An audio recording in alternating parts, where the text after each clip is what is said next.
a day we are having. Seriously, Brock, I know I've been sort of poking fun at you throughout it, but what a day. If you're getting ready for national championship game on Monday night, how do you do it better than talking to Joel Klatt and now Kirk Herbstreit, a couple of lead college football analysts on their respective networks? Kirk, of course, with ESPN and ABC. He's joined us a couple of times this year because he's had the Huskies a whole bunch. Kirk, thanks for being with us once again.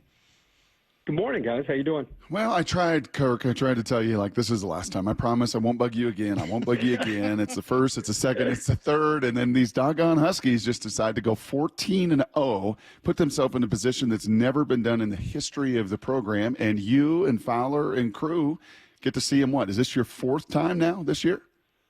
Fifth time, yeah. Fifth time.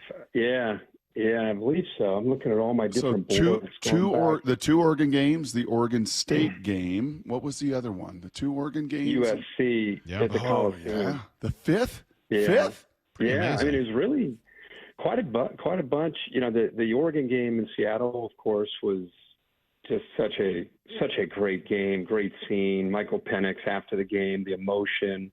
One of my favorite weekends of the year. And they just, as you said, you guys watch them closer than I do. They hit a little bump in the road, but found ways to win, but it wasn't pretty. And I think on a national level, people thought, maybe they're not that good. And obviously they got through it. They had some guys that weren't feeling well, some guys that were nicked up, but got through and made plays. And then they got into the latter part of the year, and I think they started to play with a bit of a chip on their shoulder. By the time we had them in Vegas, it was a full-on, wait a second, we beat these guys, and I can't remember, it was an 8, 9, 10-point underdogs, whatever it was, to Oregon. It was a big number. And I know that really upset them, and they rallied around that. And then, here they are, the last year, the Pac-12, and they make it into the playoff, and they're underdogs again against Texas, and they rallied around that, and here we go again. Why change now? They're the underdogs again against Michigan. How do you think Michigan compares to some of those other teams, Texas, Oregon, USC, whomever? How do you think Michigan compares? Well, a quick little, and I'm sure Brock's talked about this, but a quick thing on Michigan. Everybody's talked about Harbaugh being suspended early in the year. Then, of course, after all the drama and all the talk about, the sign stealing, and then he gets suspended by his own conference late in the year. One thing, just because, again, it's another team, I've been around a lot. What they went through on a personal level with Jim Harbaugh, 18, 19, going into COVID, they restructured his deal. It looked like it was not looking like he would be there long term. And to his credit, he made severe changes coming out of the COVID year, where I think they only played maybe 6 games that year. Made a lot of changes. Don Brown was his defensive coordinator, was out. He got younger, Sharon Brown, and just did a really good job of bringing in Sharon Moore, did a really good job of just bringing in, I think, a younger mindset, and obviously it paid off for them. They beat Ohio State that year in 21. But if you remember, they show up against Georgia, and it was almost like they had accomplished what they wanted. They beat Ohio State finally, and showed up and got embarrassed by Georgia. They follow it up last year, beat Ohio State again. They get back into the playoff. They lose against, in their mind, an inferior team, to TCU.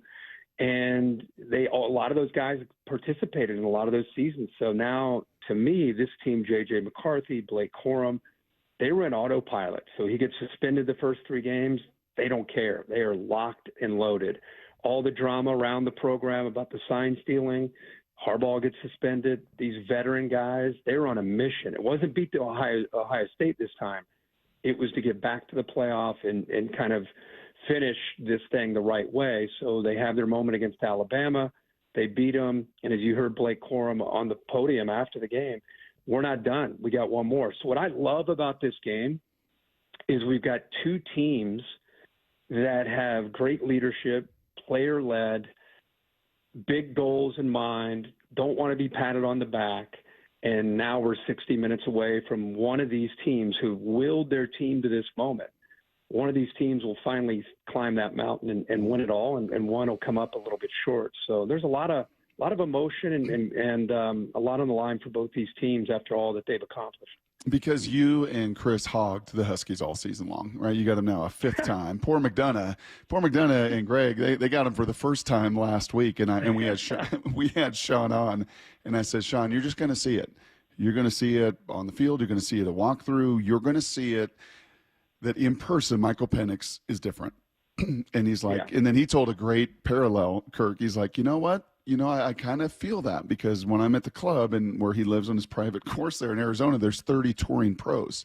But when John Rahm comes out and hits balls on the driving range, it's just different than everybody else. Is Michael Penix, even though now this is the fifth time you'll have seen him this year, is he still different to your eyes in person every time you look at him? Yeah, I mean, I've watched him now for so long, going back to Indiana. Mm-hmm. I feel like I've watched him play a lot of football. That's what I love about. No, I don't ever get bored watching him. I love his competitive spirit. He was on. I mean, we all know that. I always get a kick out of a lot of the pundits who don't watch college football that all of a sudden, I'll tell you, this guy, this 9 on Washington, I tell you, he can spin it. It's like, yeah, he's been spinning it for 5-6 years. Yeah, guy's accurate. This just in.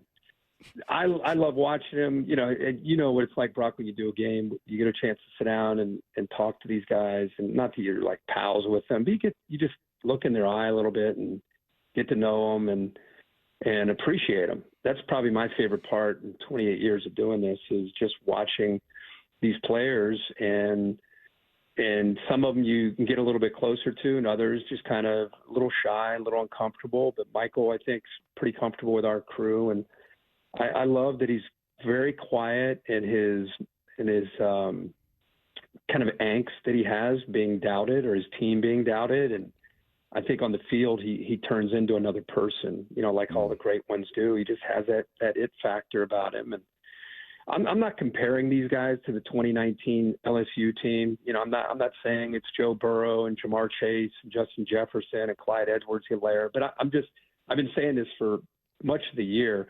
The challenge in defending them reminds me of that team because if you spent too much time on Jamar Chase, here comes Justin Jefferson, and they had Terrace Marshall. They were just, there were so many options that they had. So I think the one thing that Michael will probably tell you is he's the beneficiary of a system with Ryan Grubb and Kalen DeBoer, and then the pieces around him. Like any great quarterback. I do these NFL games, and everyone's like, this quarterback sucks, this guy. And I'm like, okay, I promise you, Bryce Young did not forget how to play quarterback. But if he had a better offensive line and a few pieces around him, I bet you'd see some better results. So quarterbacks are a reflection often of the system that they're in and the people that they have around them. And Michael Penix with Rome Odunze and Jalen Polk, who got it going. Obviously, Jalen McMillan coming back healthy. Dylan Johnson, I'm knocking on wood. Hopefully that left foot's okay. The offensive line, that won the Joe Moore Award. I mean, there are a lot of great pieces around him. But, yes, he's exceptional. He's accurate. He's confident. He's experienced. There's really not a defense you can throw at him that he doesn't seem to have an answer for with the pieces that he has around him.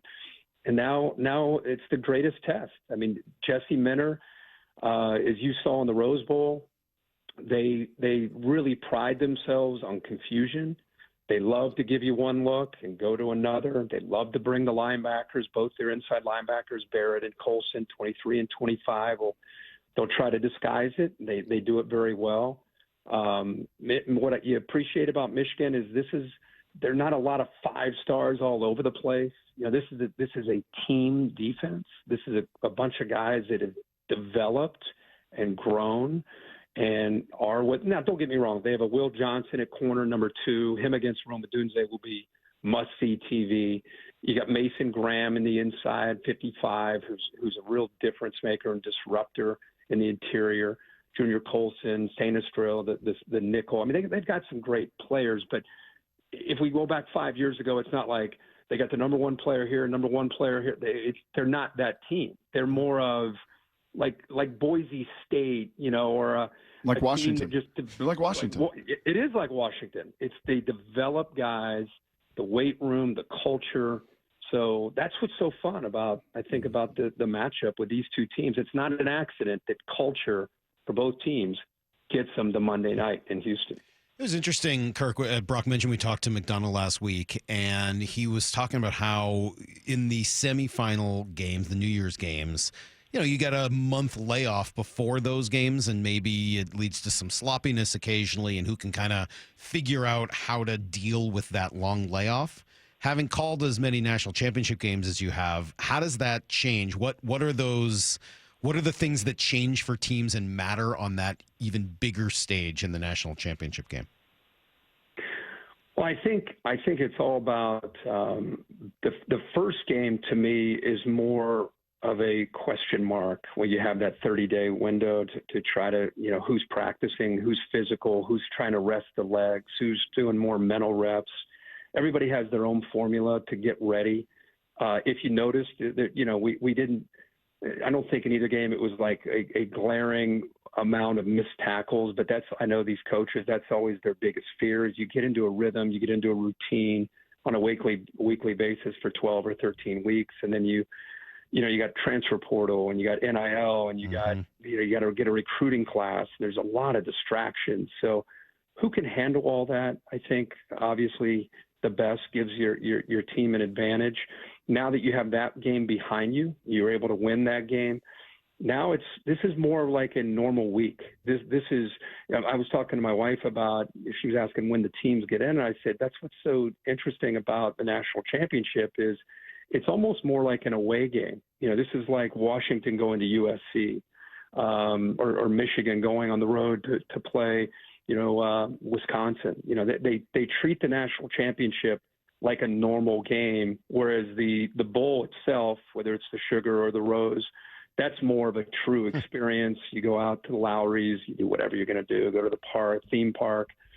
So this is more business as usual. You're locked in. You just have to tweak. Monday is Saturday, or Saturday is now Monday, so you just have to adjust the schedule. But these teams, I think it's more about the prep and the film study and treating this game. And I don't think it gives either team necessarily an advantage, coming into this game. Can I ask two personal questions? Because this will be the last time. I promise you. You're going to go hybrid. Yeah. Unless we can break down the Mariners, though. No Mariners. We don't need to do that. You want to do that? No, don't need to do that right now. Two personal questions, and this has just been riding with me all year long. As I followed you on social media, I followed Benny. He got a beautiful haircut. He's ready to go. Yeah. We talk about culture, Kirk. Okay, we talk about team. How do the other dogs in the house handle Benny getting all this attention? When he leaves, they don't care I'm leaving. They might care a little, but it's their alpha that is leaving the house it's the coolest thing to have.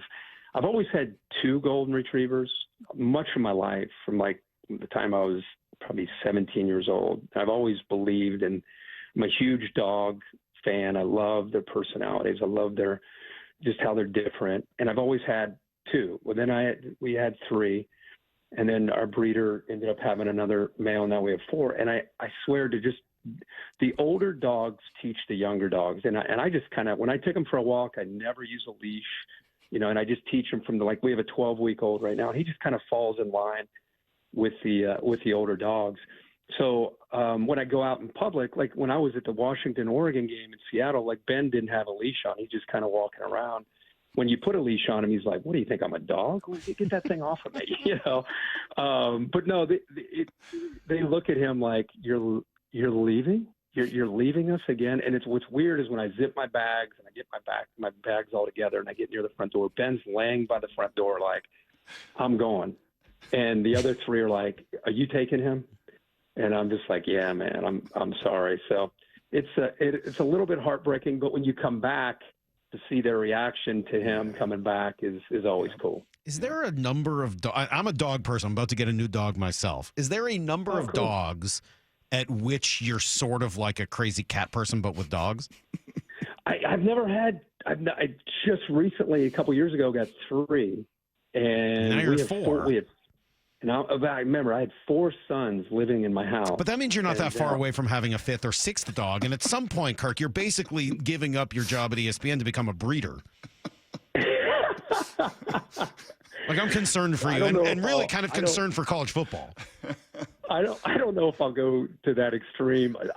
These guys are and I think the more I'm around social media, the more I'm convinced that I am going to retire, and my wife and I are going to find a beautiful place somewhere out west in the mountains, and my dogs and my wife and I are going to ski and hang out in the winter, and then in the summer we're going to, go out and bike and hit the trails. You're going to have Drew Bledsoe's life. Yeah. That's what we all want. We all just want Drew Bledsoe's life, and it sounds like you're going to find a way to get it. I'm not going to have the winery, but that's a good goal, by the way. Yeah, no kidding. Drew's got like the best life of anybody. Salk's been working for that for a lot of years. No kidding. Okay, last football question. I'm going to totally steal this one from my pal, Jason Benetti, because he likes to ask this one in production meetings, and it's a pretty good one. Kirk, if I could take Penix off of the board, if I could say to you, you could sprinkle dust on any player on the Huskies in this matchup Monday to just play a bigger role than even he's played over the course of the season, to just be that star, that difference maker on that national title stage in Houston Monday night. Who's a Husky or two that you think are so critical in this matchup with Michigan to get it done? Ooh, so many options on defense. I'll say Thule, because against the run, you're going to have a difference maker on the interior. So I think 91's going to have he's been a great player.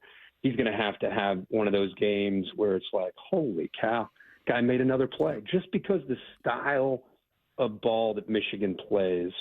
And I think being able to get some penetration and trying to win up front, I think will be big.